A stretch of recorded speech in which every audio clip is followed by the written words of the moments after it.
사회 심리학에서 사용하는 용어 가운데 원인 귀속이라는 말이 있습니다.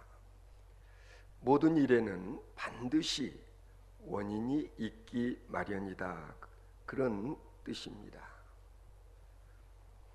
모든 사건은 하나의 결과로서 이 결과가 주어지기 위해서는 보이지 않는 원인이 반드시 존재한다는 그런 뜻이죠.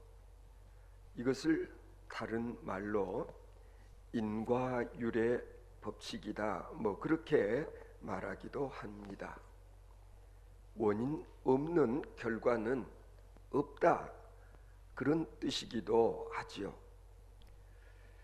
그런데 대체적으로 사람들은 어떤 불행한 결과에 대해서는 마치 그 원인을 집요하게 따지면서 정작 본인이 행복할 때는 이 행복의 원인이 나 때문이라고 생각하고, 좀 불행한 일이 있게 될 때는 그 원인이 나 아닌 다른 사람들 때문에 이런 결과가 주어졌다고 그렇게 이야기하는 경향이 있다는 것입니다. 여러분의 경우는 어떻습니까? 내가 공경에 처했을 때, 불행한 일을 당했을 때, 아니면 시도했던 일이 실패로 끝났을 때, 이것이 누구 탓인가? 그 결과를 가져오게 한 대상을 나 아닌 다른 사람에게서 찾고자 하는 그런 일들이 있다는 것입니다. 그런 경우는 항상 누군가를 원망하고, 그리고 불평을 늘어놓을 수밖에 없다는 것이죠. 오늘 내가 이렇게 된 것은 누구누구 때문이다. 누구누구가 정말 원수다.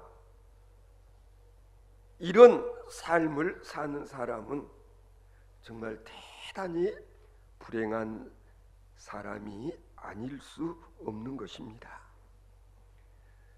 그런 점에서 오늘 본문 가운데 3번씩이나 반복되고 있는 은총이라는 단어에 관심을 갖고자 합니다. 여러분, 은총이라는 말, 우리가 교회에서 자주 사용하는 말 아닙니까? 이 은총의 의미가 무엇일까? 여러분, 은총이라는 단어가 뭘 의미하는 말이라고 알고 계십니까? 이 사전을 찾아보면은요, 사전적 의미는 높은 이로부터 받는 특별한 은혜와 사랑, 그것이 은총이라고 그렇게 풀이하고 있습니다. 그러니까 나보다도 지체 높으신 분으로부터 내가 받고 있는 사랑과 은혜를 은총이라고 그렇게 말한다는 것입니다. 그렇다면 오늘 본문 가운데 사용되어지고 있는 이 은총이라고 하는 것은 누가 누구에게 주는 것인가 하는 점에 우리가 관심을 가질 필요가 있습니다. 우리 사람들에게 하나님의 은총이 어떻게 귀속되어지는가를 알 수 있게 해주는 그런 말씀이 오늘 본문 내용인 것입니다. 세상에서 정말 불행한 사람이 있다면 그 사람은 은혜를 은혜로 깨닫지 못하는 사람일 것입니다. 그런 사람은 영원히 은혜를 모르고 살 수밖에 없기 때문입니다. 성도 여러분, 은혜라고 모든 사람에게 절대로 은혜가 은혜 되지를 않습니다. 은혜를 은혜로 알게 될 때에 그것이 내게 은혜가 되는 것입니다. 다시 말씀드리면 은혜가 무엇인지를 아는 사람, 은혜를 은혜로 깨닫는 자에게만 은혜가 미친다, 그런 뜻일 것입니다. 이걸 바꾸어 말하면은요, 은혜를 은혜로 알지 못하는 사람은 절대로 은혜 받지 못한다라는 거예요. 설교 중에도 많이 사용하는 단어가 은총이요, 은혜라는 말인데요, 똑같은 설교를 들으면서도 어떤 사람은 오늘 설교가 내게 엄청 은혜가 되는 설교였다 라고 말하는 사람이 있는가 하면 전혀 나는 은혜를 느끼지 못하는 그런 사람이 있는 것입니다. 오늘 본문 말씀을 전후한 내용은 이제 다윗이 어렵사리 이스라엘의 왕위에 등극하게 됩니다. 다윗은 하나님이 자기에게 어떻게 은총을 베풀었는가 하는 것에 대해서 소개하는 그런 말씀이 오늘 본문의 내용인 것입니다. 다윗은 자신이 왕위에 오르자마자 맨 먼저 한 일이 무엇이었느냐 하면은 하나님의 법궤를 다윗 성으로 옮기고 그리고 성전을 지어야 되겠다. 하나님의 전을 지어서 이 법궤를 그곳에 모셔야 되겠다라고 생각을 하고 나단 선지를 불러서 이 일을 의논하게 됩니다. 하나님께서는 이런 다윗을 몹시 기뻐하시고 그에게 큰 복을 내리십니다. 나단 선지를 통해서 말씀하시기를 저는 내 이름을 위하여 집을 건축할 것이요 나는 그 나라 위를 영원히 견고하게 하리라. 그래서 유대인들은 바로 이 약속의 말씀에 근거해서 하나님께서 반드시 다윗 왕과 왕위를 끊어지지 않게 할 것이다 라는 그런 믿음, 그것을 갖게 되었습니다. 하나님의 이와 같은 뜻은 그 이후 다윗이 승승장구하면서 왕권이 확고해짐에 따라 다윗 임금은요, 자기가 하나님으로부터 엄청난 은총을 받았다고 생각하고 자신이 하나님으로부터 받은 이 은총을 다른 사람들에게 나누고 베푸는 일을 아주 적극적으로 할 뿐만 아니라 심지어는 다윗의 이와 같은 은총 베푸는 일이 이방 민족에게까지 미치게 되었다고 성경에 기록되어 있는 것입니다.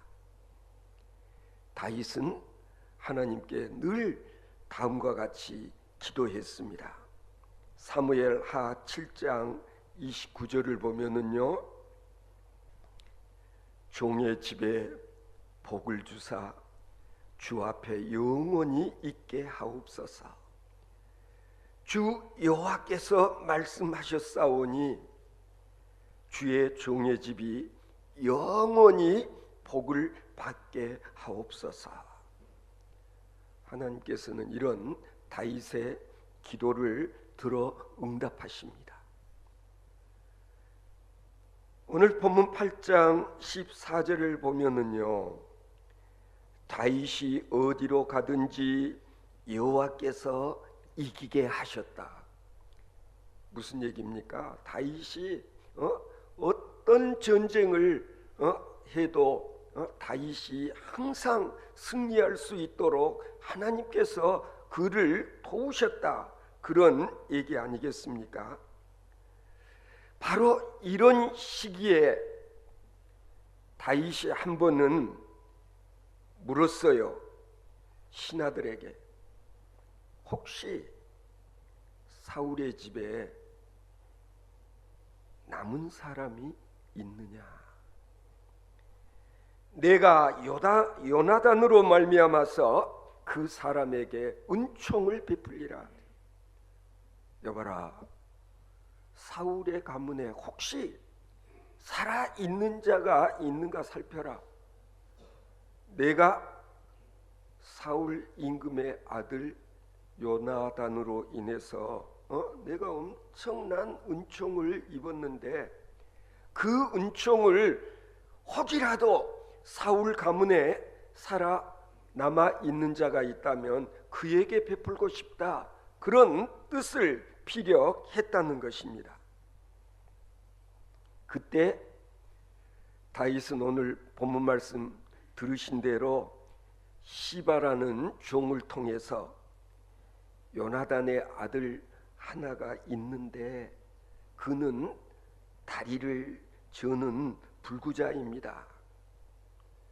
지금 그가 마길이라는 집에 살고 있다는 얘기를 전해 듣고 다윗 임금이 즉시 사울 임금의 손자 자기 앞에 데려오라고 그렇게 이야기를 합니다. 다윗 임금 앞에 부복을 한 사울의 손자 무비보셋은 임금에게 엎드려 절을 하면서 벌벌 떠는 기색이 역력했던 모양입니다. 왜 그랬을 것 같습니까?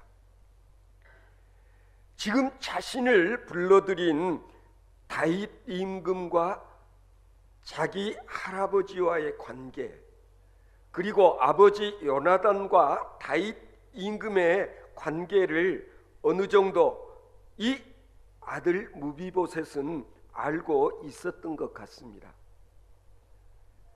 그러나 뜬금없이 다윗 임금이 자신을 부른다는 사실, 그리고 이제 임금 앞에 이렇게 부복하여 엎드려 절을 하면서도 두려운 마음이 앞섰을 것입니다.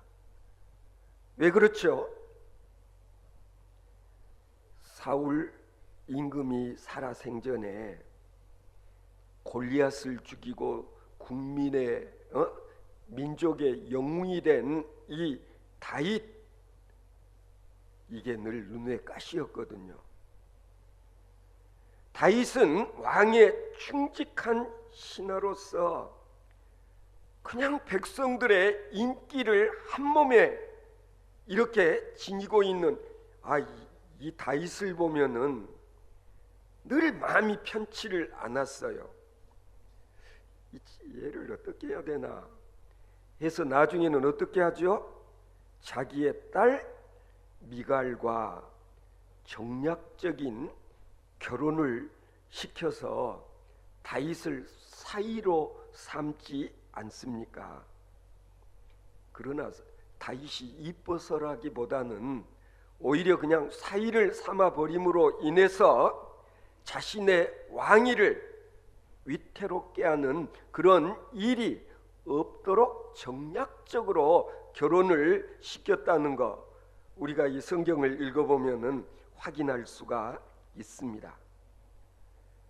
할 수만 있다면 자신의 왕위를 아들 요나단에게 세습시켜주고 싶은데 다윗이 이게 늘 걸림돌이 된다고 생각하지를 않습니까?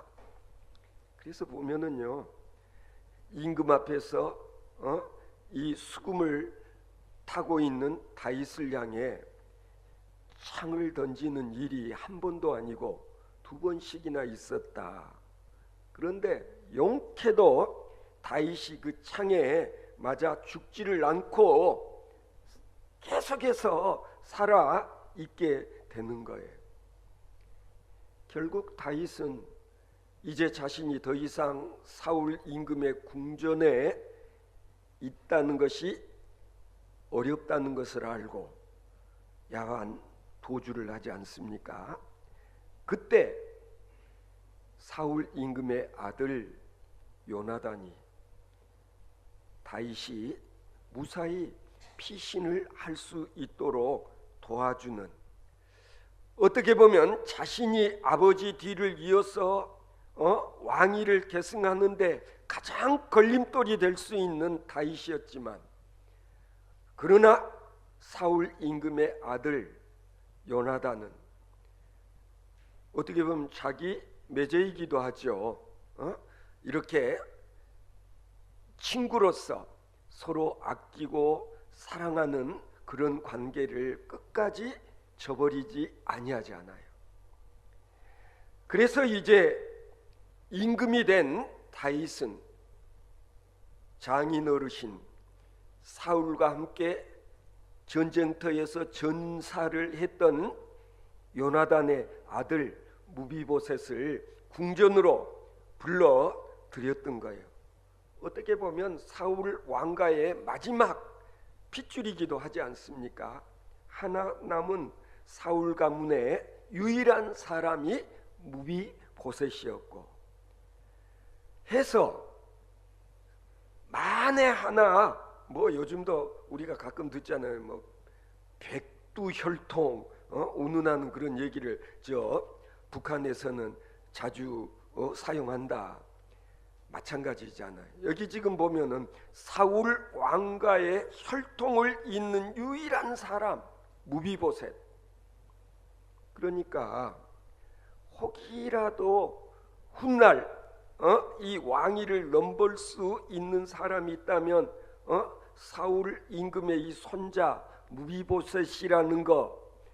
따라서 후환을 없애려면은 아예 그냥 무비보셋을 없애버리면은 되지 않겠어요?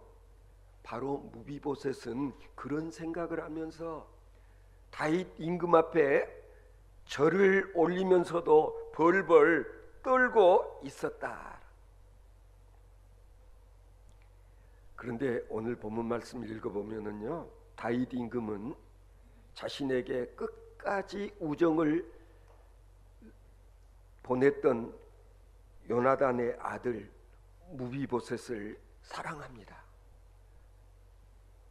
우리가 성경을 읽어보면은요, 다윗은 좀 본성이 착한 사람이었지 않았었을까? 왜냐하면 자기를 그토록 죽여버리려고 하는 사울 임금이었지만, 자기를 죽이기 위해서 군사를 데리고 광야에 이렇게 나왔던 사울 임금을 동굴 안에서 그냥 처치해 버릴 수 있는 기회가 있었음에도 다윗은 사울 임금을 해치지 않지 않아요. 이유는 사울 왕은 하나님이 기름 부은 하나님의 종이기 까닭에 자기의 감정대로 사울 임금을 해치지 않았던 다윗, 어떻게 보면은 본성이 착한 사람이었기 때문에 그랬을 것이라는 생각이 듭니다. 악을 악으로 갚지 아니하고 악을 선으로 갚았던 다윗 임금. 어떻게 보면 신앙적으로도 다윗은 그런 점에서 겸손한 사람이었을 것으로 추측되지 않습니까? 신앙적으로도 그는 온유 겸손한 사람이었습니다. 그래서 원수요 장인이었던 사울을 생각하지 아니하고 오히려 자기에게 끝까지 우정을 저버리지 아니했던 요나단의 아들 무비보셋을 이제는 왕궁에서 자기의 식탁에서 함께 식사를 하고 정말 아들처럼 가족처럼 대해주는 바울, 이야기했던 대로 하나님으로부터 받았던 은총을 이제는 자신이 이 무비보셋에게 베풀고자 한다는 것 아닙니까?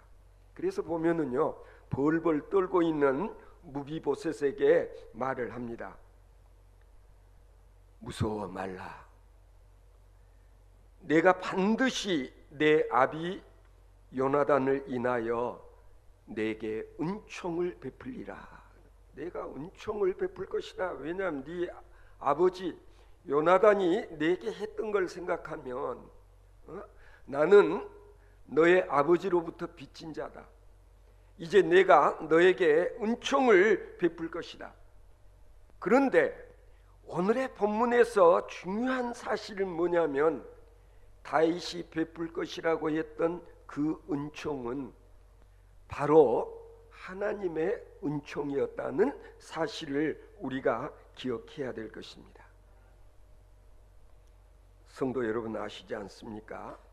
사실 다윗은요, 일개 베들레헴 시골의 한 목동에 지나지 않는 자였습니다.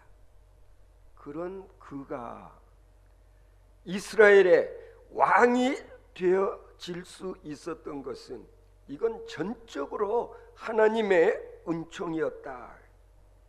사실 유대의 왕이 되기까지 그가 겪었던 파란만장한 그런 삶, 그리고 많았던 우여곡절, 그런 끝에 자신이 사울의 뒤를 이어 왕이 될 수 있었던 것은 이건 전적으로 하나님의 은총이라고 그렇게 생각했던 다윗.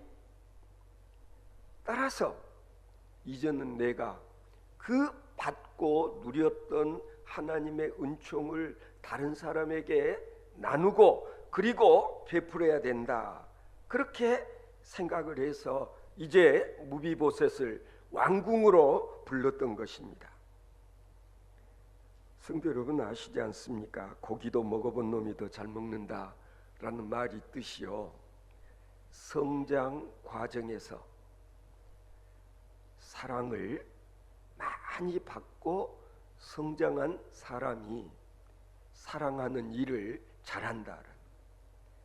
그러니까 성장 과정에서 제대로 부모들의 사랑을 받지 못한 사람들은 가만히 보면 나중에 소위 사랑하는 일에 장애를 겪는 그런 일이 많이 있다는 얘기예요.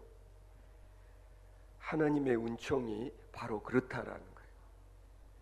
하나님의 은총을 많이 받은 사람일수록 은총을 나누고 베푸는 일에 자유롭다는 것입니다. 잘한다는 것입니다. 여기 보면은 우리는 다윗의 경우를 통해서 알 수 있는 것 중에 하나는 뭐냐면 바로 내가 받은 은총이 누구로부터 온 것이냐 하는 것을 알아야 그 은총을 다시 돌려주게 된다, 그런 얘기인 거예요. 여기서 이제 다윗 임금의 은총을 받게 되는 무비보셋, 이번에는 이제 무비보셋에게 한번 관심을 가져볼 필요가 있습니다. 무비보셋이 다윗 임금 앞에 꿇어 엎드려 절을 하면서 뭐라고 했습니까? 이 종이 무엇이기에 왕께서 죽은 개 같은 나를 돌보시나이까? 임금 앞에 꿇어 엎드려 가지고 한 말이에요. 다윗 임금이시여, 저 같은 것이 뭐라고 죽은 개 같은 나를 왜 이토록 극진히 대해 주시는 것입니까? 여기 보면 무비보셋이 다윗 임금의 사랑과 그리고 은총을 계속 받게 되는 이유, 기본적으로 이런 겸손한 인품 소유자였기 때문이다라는 걸 성경은 우리에게 가르쳐주고 있는 것입니다. 아무리 생각해도 자신은 왕의 은총을 누릴 자가 못 된다, 자기 할아버지가 다윗에게 했던 일을 그래도 소상히 알고 있기 때문에 아버지하고의 관계는 좋았지만 할아버지가 다윗 임금에게 한 일을 생각하면 원수에 시지 않아요. 어떻게 보면 원수 같은 사울 왕의 손자인 나를 원수 대하듯 하지 아니하고, 그리고 자기를 이렇게 극진히 가족처럼 위해주는 다윗 임금 앞에서 무비보셋이 얼마나 감격하고 그리고 감사한 마음 가득했겠습니까? 난리통에 유모가 자기를 급히 안고 피신을 하다가 그만 떨어뜨려서 이렇게 다리를 저는 불구자가 되고 말았고, 이제 왕궁에서 생활을 해도 왕을 위해서 뭔가 해줄 수 있는 그런 능력이 자기에게는 아무것도 없다고 생각하는 무비보셋, 지체장애 1급 장애인과 같은 그런 위치에 있는 자신을, 그래서 자기 스스로 개만도 못한 나를 왕이시여 어떻게 이렇게 극진히 대해 주시는 것입니까? 라고 말을 했던 것입니다. 임금의 은혜가 아니고서는, 아니 다윗 임금의 은총으로 말미암아 내가 왕궁에서 이런 호사를 누리게 된 것에 대한 감격한 마음이 그대로 잘 드러나 있지 않습니까? 성도 여러분, 다윗이 요나단을 통해서 입었던 그 하나님의 은총을 이제는 그 아들 무비보셋에게 베풀기 원하는 다윗 임금. 아들 무비보셋은 이 모든 것이 아버지의 덕이라고 생각하고 그리고 그 은총을 누리게 되는 것입니다. 여러분, 우리가 늘 이걸 기억해야 됩니다. 내가 누리는 이 은총, 이게 누구로 말미암는 것인가? 성도 여러분, 분명히 아셔야 됩니다. 내가 은총을 제대로 알아야만 내게도 감격이 있고 그리고 기쁨이 있는 것입니다. 만일 여러분 가운데 지금도 나는 살아도 삶에 기쁨이 없다, 별로 감사할 거리가 없다고 생각되는 성도 계시지 않습니까? 원인은 거기에 있습니다. 내가 지금까지 받은 은혜, 내가 지금까지 누리고 있는 이 은총, 이것이 바로 하나님의 은총이라는 사실을 아는 사람은요, 보다도 더 큰 은혜를 누리게 된다는 사실을 기억하시기 바랍니다. 사실 주님께서 정말 받을 자격이 전혀 없는 우리들에게 베풀어 주신 그 놀라운 은혜와 사랑을 제대로 깨닫지 못하기 때문에 예배를 드려도 감흥이 없고 은혜가 없는 것입니다. 따라서 스스로를 죽은 개만도 못한 자라는 자각을 했던 무비보셋처럼, 사실 생각해보면 내가 잘한 거 하나도 없다, 내가 하나님께로부터 받을 은총, 그런 자격이 내게 없음에도 불구하고 오늘날까지 되어진 모든 일들을 생각하면 이건 엄청난 하나님의 은혜가 아닐 수 없고 은총이 아닐 수 없다는 생각을 하는 사람, 바로 그런 사람들에게 하나님께서는 앞으로도 더욱더 큰 은총을 누리게 해 주실 줄로 믿습니다. 원인이 분명한 것입니다. 스스로를 죽은 개만도 못한 자라는 자각이 있어야 합니다. 이것이 중생이라고 생각합니다.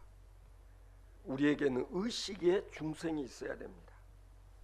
우리의 생각이 거듭나야 됩니다. 지금까지의 나의 잘못된 생각을 완전히 새롭게 바꾸지 않고서는, 다시 말씀드리면 관이 바뀌지를 않고서는 절대로 거듭날 수 없다, 그런 얘기인 것입니다. 은총으로 받아들이지 못하고 은혜를 은혜로 받아들이지 못하는 그 교만이 나를 지배하게 되어지면 나는 절대로 행복할 수가 없습니다. 나는 절대로 기쁨을 누릴 수가 없는 것입니다. 따라서 내 자신을 먼저 부인하고 내가 지지 않으면 안 되는 십자가를 내가 지게 되어질 때에 은혜 아닌 것이 없음을 깨닫게 되어질 줄로 믿습니다. 바로 이런 사람이 하나님의 은총을 누릴 자라는 사실을 오늘 본문은 우리들에게 교훈하고 있는 것입니다. 매일매일 여러분들의 입술에서 내게 베풀어 주신 하나님의 그 놀라우신 은총을 생각하며 감사의 노래가 끊어지지 않는 저와 여러분들 되어지실 수 있기를 바랍니다.